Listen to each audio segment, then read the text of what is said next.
Kia ora koutou, and thanks for taking the time to watch this video. I'm Amavi. And I'm Terry. We're making this presentation to provide all NZEI members with an update around the government's Investing in Educational Success, or IES initiative, a measure that has the potential to fundamentally change the way we educate our children. We're talking about the new roles here. You'll have heard about them: change and executive principals, lead and expert teachers, funded to the tune of $360 million. Hopefully, you'll have watched the video presentation about them NZEI Te Reo Roa sent out a couple of weeks ago. If you haven't, we suggest you do so. That video puts the new roles in the context of other reforms and describes how they're likely to impact on you, your school, and the children you teach. Okay, we know that this is a busy time for you and your colleagues, and watching and discussing this presentation is yet another thing to do. However, we can't emphasise enough how important it is that you and your colleagues get up to speed on this issue so that you can make some informed decisions. How we as a sector respond over the next couple of months will be critical in deciding the future shape of our schools and our profession. Unfortunately, we are in a game of catch-up here. The government sprang this initiative without warning and is driving its implementation. It's they who are setting the timeframes, and we just have to respond as best we can in the interest of our students and the profession. Hopefully you're watching this with colleagues, or better still, as a whole school, because it's the discussion that occurs around it that's most important. To help you with this, we gathered together a group of members who've been talking through the issues themselves. We think their views will be helpful to you. There are resources to accompany the video as well. Please make use of them. Okay, let's get started. This presentation has 4 parts. First, a little bit of background about how we got here and how the roles could change the education system. Then, some discussion about the principles and values that we need to agree upon to use as a basis for our decisions. Then, a look at the options that we're faced with. What strategic decisions do we need to consider? Finally, we'll outline the plan for the upcoming weeks. So today I'm announcing 4 new roles for principals and teachers in New Zealand schools, and investing an extra $359 million into teaching and school leadership. In January this year, the government announced that it would be creating new roles in the education sector. This announcement was startling as it came from out of the blue and wasn't in response to calls from the sector. It seems no one in the sector had even been asked about it, except for maybe a select few. Nevertheless, the government signalled that the sector would be fully involved in shaping the roles and their implementation. I would doubt that it's going to work in New Zealand. When the roles were first announced, there were a variety of responses, ranging from excitement through to strong concern. However, as information has slowly emerged, so has the amount of concern from parents, boards, and our own members. When I heard about the $359 million investment, I thought this was an awesome opportunity for education. However, the money needs to be invested in the children. That money could be far better used in the classroom with smaller class sizes where the teacher can actually spend time with the children, and it could also be used to having teacher aides in the classroom. For 10% of that money, the government could employ 100% qualified teachers in early childhood centres, and that would make a huge difference to our junior classrooms. There's a good part to this plan. I work in a cluster already, and that's really amazing to have teachers working laterally and collaboratively together, but not when it comes from the top, when it's hierarchical and imposed on us. We can't have our neighbourhoods actually working like that. It will not work. It'll be performance pay locked into national standards. We can't have that.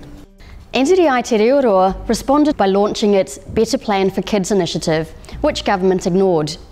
Sadly too, the promise of full and considered engagement with the sector around the initiative has failed to eventuate. Instead, a limited number of representatives from various organisations were invited to participate in the work group. The engagement has been rushed, limited in scope and done in secret. During meetings in Term 1, you responded to this at nationwide union meetings.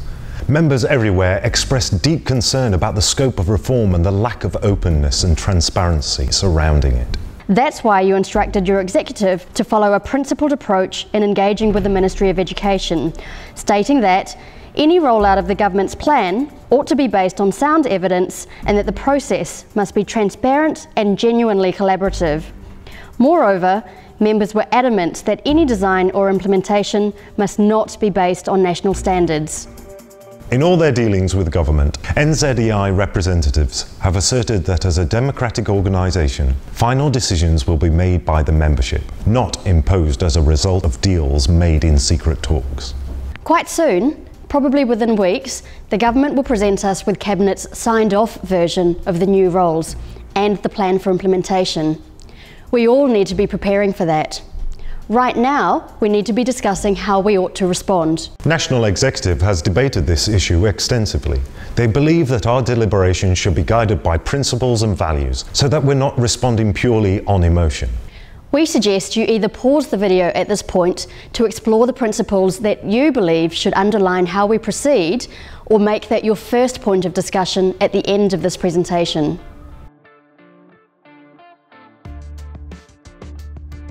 Welcome back if you'd left us. No doubt you came up with some great ideas to use as the basis for further discussion. We asked our group of members for their ideas. They may add to yours. If we engage with the Ministry on these changes, it needs to be a collaboration, not just a take it or leave it deal. So whatever we decide to do, it has to be guided by the principle that it is best for the child and it is best for the school.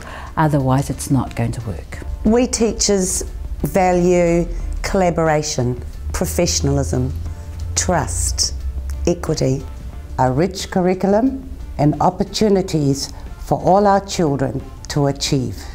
That means no national standard. National standards will lead to a narrowing of the curriculum and a focus on teaching to a test.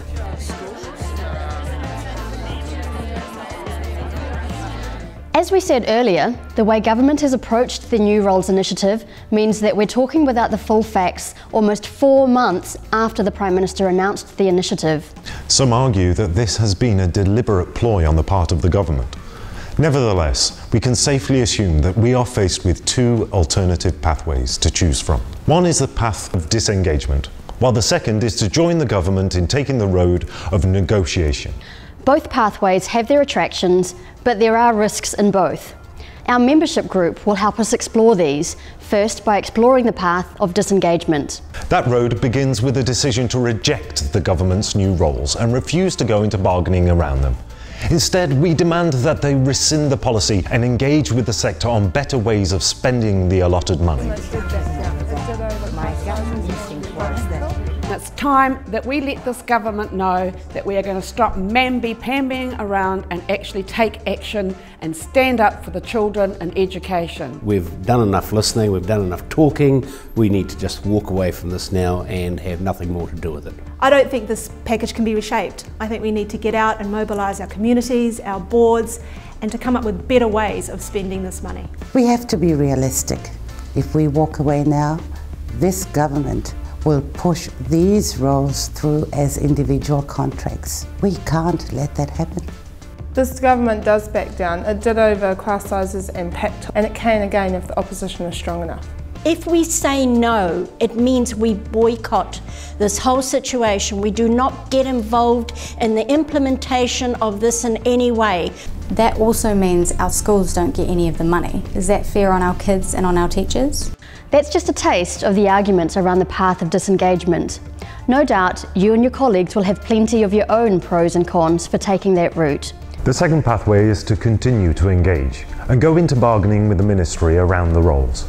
Should that be the agreed way forward, we will need to decide the basis upon which NZEI will engage in bargaining.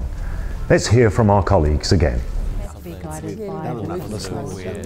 I reckon we should stay at the bargaining table, have some good faith negotiations and get as much support as we can on our side. Not everything in this new plan is necessarily bad. If this money can be put into supporting clusters so schools can cooperate, that's obviously a good thing.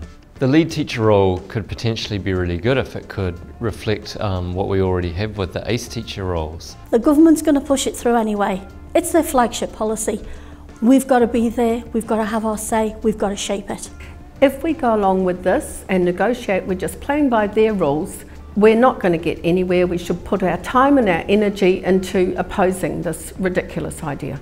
At the end of the day, these changes will damage our schools, the profession, and the children in them. I think we should stay in, but we need to take more action. Yes, we're faced with difficult decisions as to how to proceed.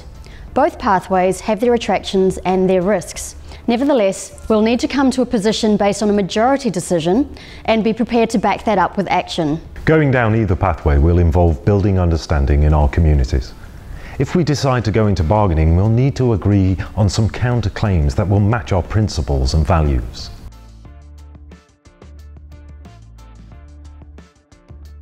This video and your discussions that follow are part of the plan that National Executive has put into train to deal with the new roles issue. The plan follows a strong call from members for genuine, transparent engagement. That engagement has to be based on an informed membership. Over the next weeks, there will be more presentations with video and other resources. The next will have more detailed information, including detail of what Cabinet has signed off and the variation the Ministry of Education is seeking to our collective agreement.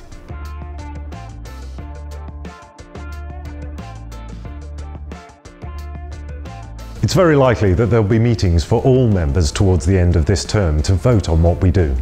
Throughout this process, if you have questions, comments or suggestions, you can call the NZEI helpline or email them. We'll also provide other opportunities for feedback, such as online surveys. In the meantime, you've got a job to do. Take the time now to talk through the issues, based upon our principles and values. Which pathway looks the best? Good luck.